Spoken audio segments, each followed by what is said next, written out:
Paul both welcome you sa among Another Kids Sunday School! Last time, we talked about the fruit of the Holy Spirit called love and joy. Karon, unsa naman sa mga fruit ang atong i-discuss karon? The next fruit, Teacher Paul, is peace. Peace? Kids, kaskoy na mo nang na-worried mo or ka nang nabalaka mo ba? Or kanang nahatlog kaayo ka of something. Worry no more because peace is what our lesson is all about today. Yes, Teacher Paul, it's about real and lasting peace. We hope na ma-learn nato unsaon pagkuha anong peace sa atong heart. Itong lesson karon. So make sure that you will listen all the way. Have fun and be blessed. Yay!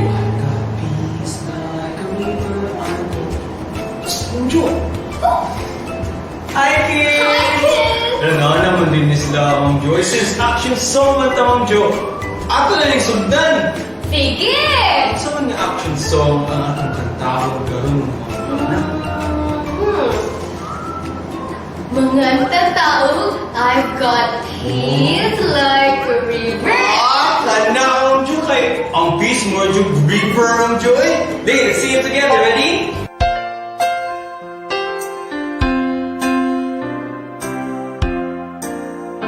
I've got peace like a river. I've got peace like a river. I've got peace like a river in my soul. I've got peace like a river. I've got peace like a river.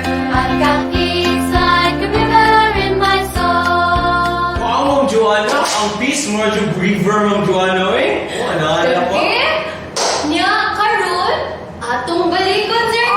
Very good, Ma'am Jo. Sige, atong balikan. Are you ready? Okay, ready na mo? I've got peace like a river. I've got peace like a river. I've got peace like a river in my soul.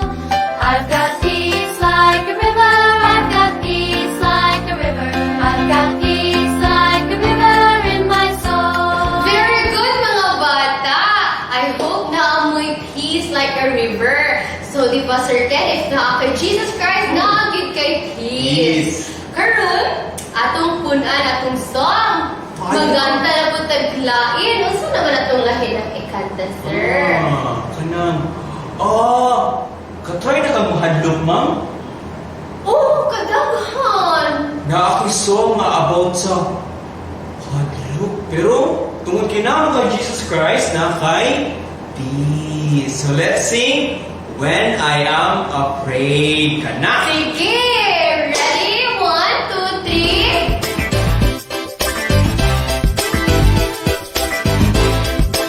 When I am afraid, I will trust in you. I will trust in you, my Father. When I am afraid, I will trust in you. I will trust in you, oh Lord, my God. No situation, no aggravation Is beyond my Lord, my Lord. in my confusion. The real solution. Trusting in His holy word. When I am afraid, I will trust in you. I will trust in you, my Father. When I am afraid, I will trust in you. I will trust in you, oh Lord, my God. Oh Lord, my God. Oh Lord, my God. Okay, mga bata, I hope nag-enjoy mo sa ating Yes. song today. And because of that, Teacher Joanna, ang title kay When I Am Afraid, we hope nga inyong manuluman na whenever we are afraid, Ma'am Joanna, we should call unto God. Yes, sige. Ato pang kantahon o balik, mga bata. Okay, ready?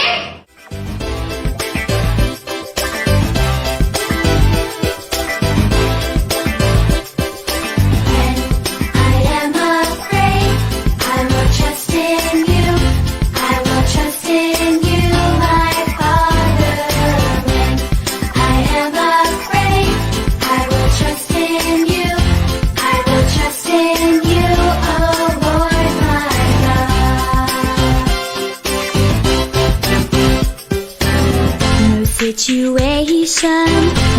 aggravation. Sing on, my Lord, my Lord.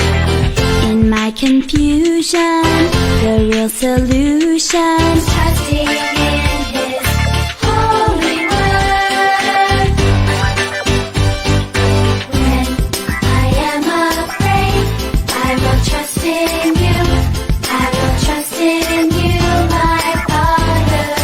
When I am afraid, I will trust in you. I will trust in you, oh Lord, my God. Oh Lord, my God. Oh Lord, my God. So, before we continue our online Sunday school, let's come to God in prayer first. Now, follow after me. I fold my hands, I bow my head, I close my eyes, and talk to God in prayer. Lord Jesus, thank you so much for this wonderful morning. Lord, I pray, please teach us to know what is peace and how can we find peace. Lord, remove all the distractions and help us to focus in your word only. This we ask, in Jesus' name we pray. Amen. What time is it today, kids? It's Bible story time! Story time is that means that kind of tagma, learn. Plus, we get to know Jesus more. And we call this Bible story time. Okay, the story that we'll have here in Sunday school always comes from the best and greatest book ever, the Bible. The Bible is the God's Word. And arita maka-learn more who Jesus is. Isn't that exciting? And today, ang story na to ay makita sa Mark chapter 4 verse 35 to 41. I hope nakaread na mo ani together with your parents. So, are you ready now? Sige, when I say, are you ready? You are going to say, yes, yes, yes. Okay, let's try it. Okay, are you ready? Very good! Today, our story is still about Jesus and His life. If you remember our last story, diba, it was about Zacchaeus. And during that time, Zacchaeus was not a good person. Why? Because he steals, he cheats, and people hates him. If so, gi-hate po diya siya ni Jesus? Wala siya gi-hate ni Jesus. Jesus loves him. Zacchaeus was so happy that he found the true joy in Jesus Christ alone. And so far, sa tanan ng fruit of the Spirit, we've already learned about love and joy. If you know that Jesus loves you, for sure, dapat na kay joy. This time, let's find out what else can we find in Jesus Christ alone. So kids, have you been to a beach? What do we do when we go to the beach? Diba? We go swimming. Kanindot maligo sa beach, no? I remember pag you go sa time na nag-training sa beach with my family. But, si Jesus Christ in the shores of Galilee, wala siya ni Adto dito to swim. Ni Adto si Jesus Christ sa Sea of Galilee aron mag-teach sa mga tao about God's Word. Daghan kayong people na nag-listen and nag-gather around iya kay Jesus is the best teacher man. Karon, after teaching the people, niadto siya sa iyang disciple dito sa ilang boat. Jesus Christ said, "Adto ta sa pikas sa sea." That means, musay sila across the Sea of Galilee. If you live in Galilee, makahibalog yun ka unsay feeling ulabang sa Sea of Galilee. Here's the fact about the Sea of Galilee. So, tanaw na to, unsa maning Sea of Galilee. Tanaw na to ha. Mag-research sa ta. Sea of Galilee. The Sea of Galilee is surrounded with hills. Mura siya og lake, pero sigil siya. Usually, ang mga storm sa Sea of Galilee bukalidra og abot without any warning or sign. Diri sa Pilipinas, if naay kami nga storm, we can see the skies turn gray and bugnaw ang panahon for a few days. But in the Sea of Galilee, walay sign. Walay sign. Mukalit lang ug abot ang storm. Now, here is the reason why. When the wind coming from the east blows to the Sea of Galilee, dili siya hinay nga blow. The winds come over the hills and it drops onto the water. So, the cool air of the wind and the warm air na covers the water mag-meet against each other and will produce furious and very big storm. This is why the fisher in the Sea of Galilee maka-face yun og storm anytime. So this is the fact about the Sea of Galilee. But during that time, wala nag-worry ang mga disciple because the weather was so calm. The sun is shining and no clouds. Small waves lang sa dagat. Every time, everything was fine. They felt na safe kaayo ang ilang pag-sail. And don't you know, most sa mga disciples kay mga fishermen. So that means sila nasakay sa boat and they are very good swimmer. Kay fisherman man sila. So, confident kay sila. Di sila mahadlok magsakay sa boat kay ano na kay sila. Now, as soon as they got to the boat, natulog dayon si Jesus. While nag-save sila sa boat, no? Kay tired man kayo si Jesus, kay gikan man siya teach ug nag-help sa mga people. So natulog si Jesus Christ sa boat. So while hinot kayo ang sleep ni Jesus Christ sa boat, sa likod sa boat, the disciples were happily sailing. And suddenly, mga bata, Carla! Naay tugtog! Naay thunder! The waves are rising! And it started to rain. Nag-rain na! Sa may pasabutan ng mga bata, the boat started to sway. Nag-sway-sway na ang boat. Oh, kasi libuhat sa mga disciples. Nanakit na sila. Oh, nagpanik na sila. Nakuyawa na ang mga disciples. Kailangan na tayo ang panahon. Oops! Imagine kids, mga big boy na baya ang mga disciples. May makadto pag yun sila. And remember, mga fishermen to sila, right? Every day sila magsakay boat sa Sea of Galilee. Nyo, na-scared pag yun sila. But meanwhile, si Jesus Christ, nag-usa ka ani nga time. Si Jesus Christ, nag-usa ka si Jesus Christ. That's right, nag-sleep rag-yun siya. Ya, usog naman kaayo ang thunder and ang waves. Do you think nag-sleep rag-yapon si Jesus Christ? Wala na siya nakamata. Let's find out. Hala! Look at Jesus! Look at Jesus! While iyang mga disciples nahalok na sa storms, Jesus was peacefully sleeping hiyapon. But ang iyang mga disciples, napurbaan na yun! Kaayo sila, and they shout. Sa mga disciples, they shout, Lord! Lord! Tabang! Tabang! Dagan sila o ipukaw nila si Jesus Christ. Kaya ang mga disciples, Lord, tabang, mamatay na ta. Please wake up. Wala ka ni care. Malumos na ta, Lord. Lord Jesus, tabang. Now, bisag kusog na tayo ang bagyo.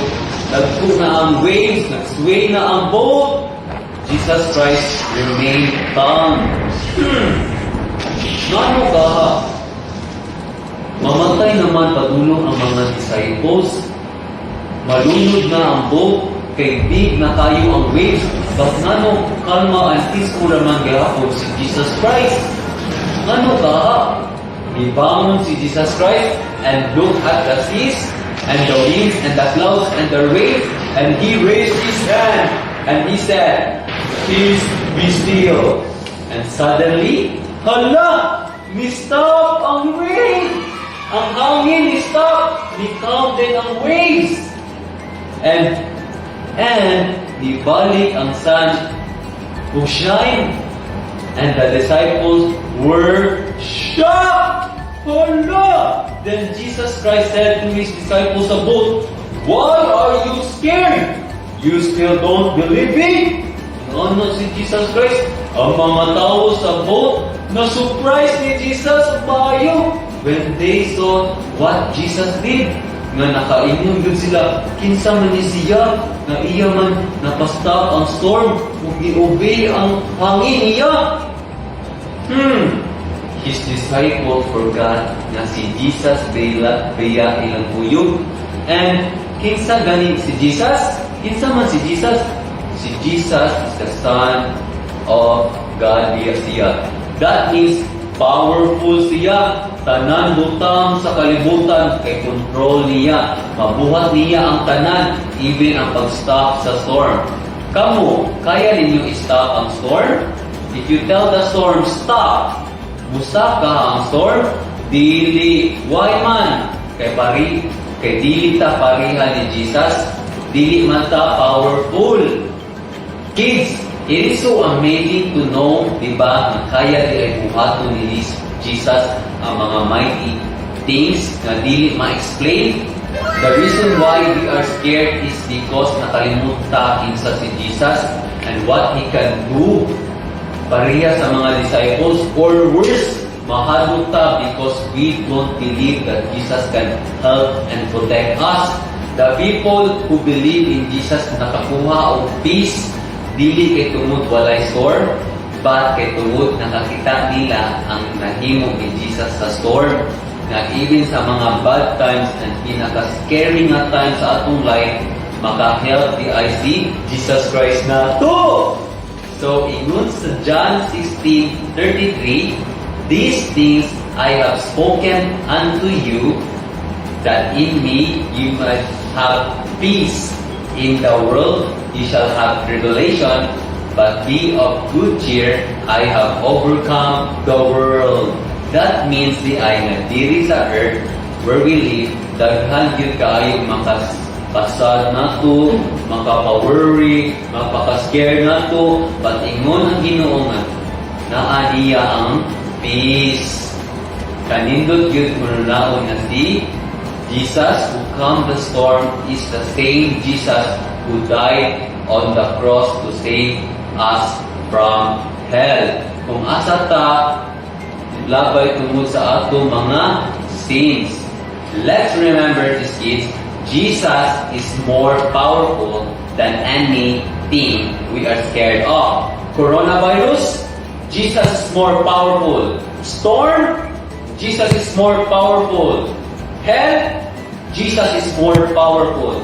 But first of all, we can never have peace if we don't have Jesus Christ in our lives. Kaya inuman si Jesus nga naa sa iya ang peace. Firstly ay dapat nadawat na nato siya as our Lord and personal Savior. If wala pa nimo nadawat si Jesus Christ as your Lord and personal Savior, you can do it now.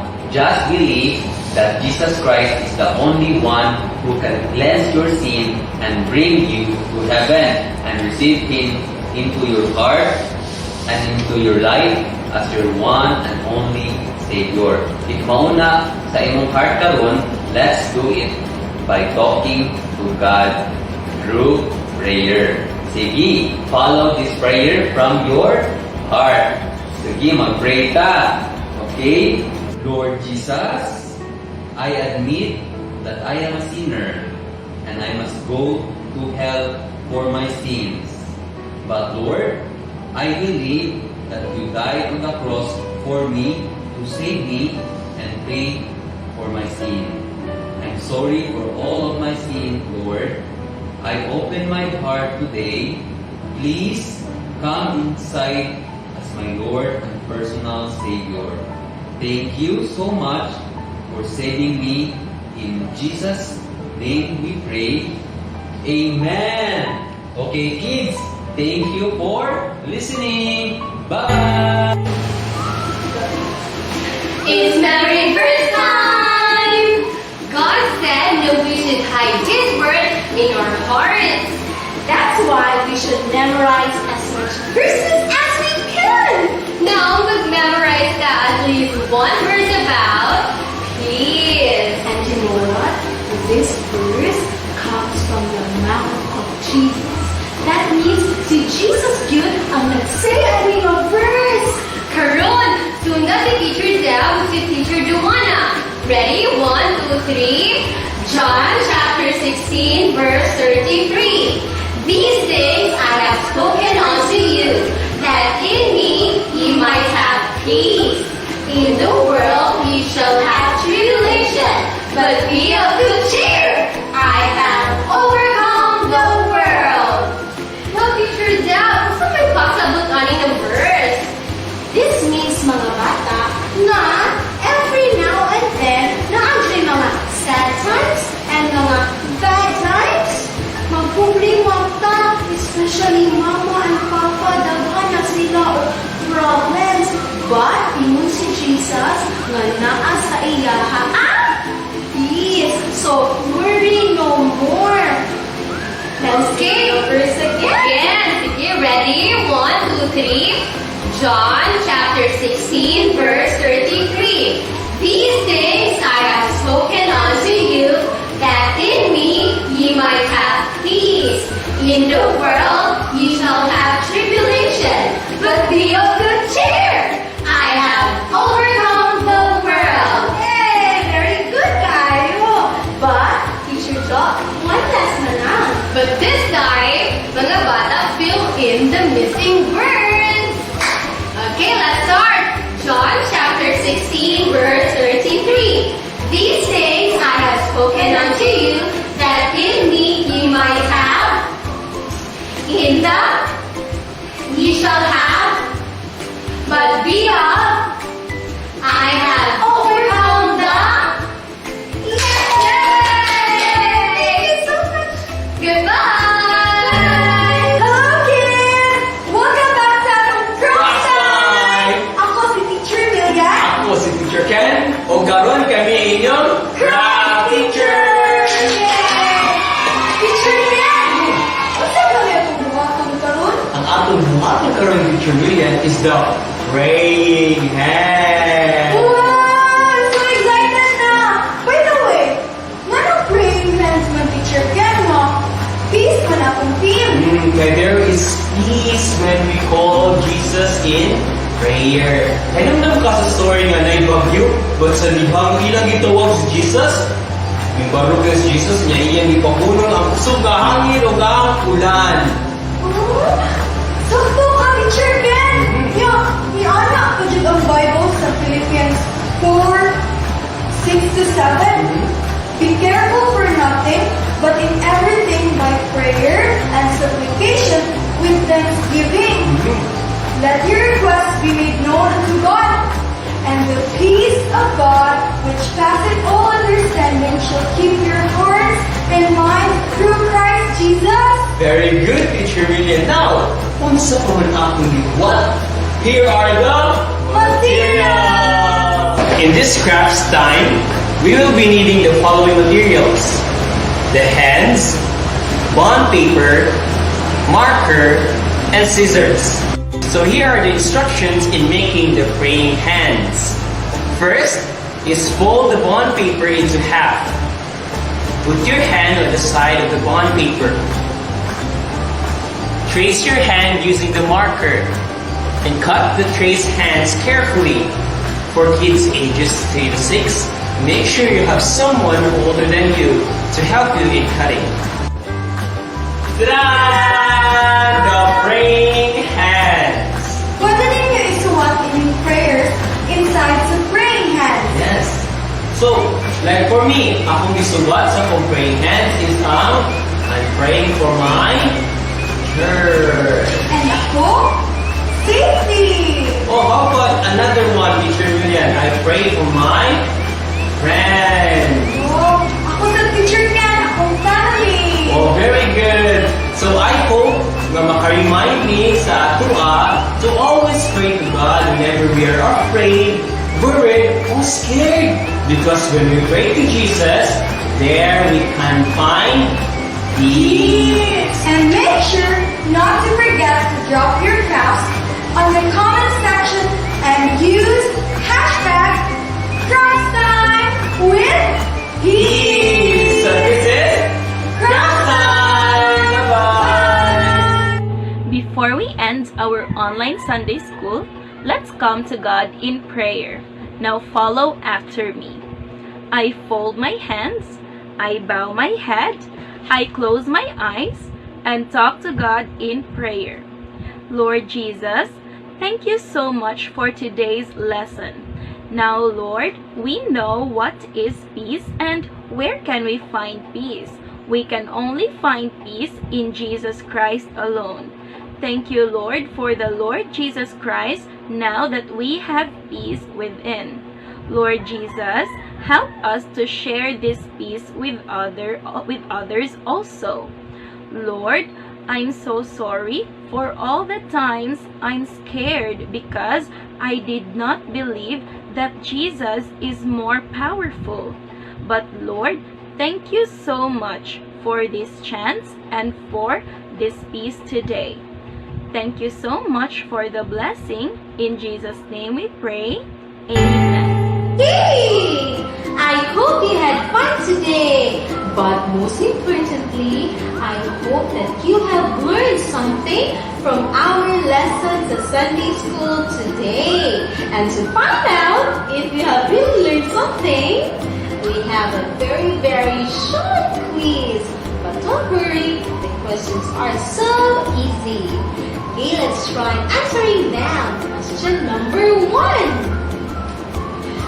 First, when the disciples were crossing the Sea of Galilee, who was with them? Letter A, was it Joseph?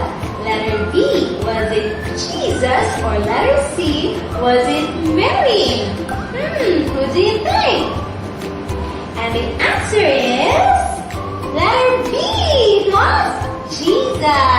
Let's go to question number 2. Okay, when Jesus got into the boat, what was Jesus doing while they were sailing? Letter A, was Jesus rowing the boat? Letter B, was Jesus teaching? Or letter C, was Jesus sleeping? What do you think? And the answer is letter C. Jesus was sleeping in the back part of the boat. Let's go to question number 3. What was the weather when the boat got into the middle of the sea? Letter A, was it stormy weather? Letter B, was it a cloudy weather? Or letter C, was it a sunny weather? And the answer is letter A. It was stormy weather. Let's go to question number 4. How did the disciples feel when the storm came? Letter A, were they excited? Letter B, were they scared? Or letter C, were they confused? What do you think? Yes, the answer is letter B. The disciples got very scared. Let's go to question number 5. When Jesus is really with us and in our hearts, do we still need to be afraid? Yes or no? And the answer is, of course, no. We don't need to be afraid if Jesus is with us. Thank you so much. You did great today. But before we go, please remember these things from our lesson today. First, I want you to remember that peace comes from knowing that Jesus is with you and cares about you. Next, please remember that when we have Jesus, nothing should make us fear. Okay, and lastly, kids, please remember that when you are afraid, you can come to God in prayer, and God will surely listen to you and bring you peace. Don't forget that. Thank you so much. Goodbye and see you next